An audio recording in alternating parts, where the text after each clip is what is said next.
Hello everyone, welcome back to my channel. আমি আবার একটা ছোট্ট ব্লগ ভিডিও নিয়ে চলে এসেছি। আমার প্রতিনিয়ত ভিডিও দেওয়াই হচ্ছে না, তো এটা আমরা সবাই যখন একসাথে ছিলাম সন্ধ্যাবেলা প্রথমে আমাদের একটা পিৎজা পার্টি হয়ে গেল। তো পিৎজা খাওয়ার পর আমি দেখলাম সুন্দর একটা প্রজাপতি এসে আমাদের জানালায় বসেছে।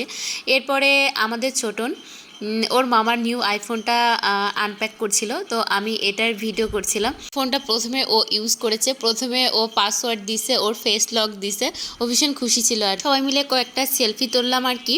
এরপরে ও ছোটন আমাদের সবার জন্য বাসায় যে ফুলগুলো নিয়ে এসেছিলো, ওই ফুলগুলো ভাবলাম নষ্ট না করে আমি একটু সুন্দর করে ফুলদানিতে সাজিয়ে রাখি। তাই প্রথমে ফুলগুলো আমি কাটলাম, কেটে পরিষ্কার করে আমি একটা ফুলদানিতে পানি দিয়ে সুন্দর করে সাজিয়ে রাখলাম। এবার ফুলগুলো একেবারে তাজা হয়ে গিয়েছিল, সারা বাড়ি আমার ফুলের গন্ধে একেবারে ভরেছিল। 2-3 দিন মতোই ফুলগুলো একদম ফ্রেশ ছিল। এবার পালা ছিল চকলেট ভাগাভাগি করার পালা।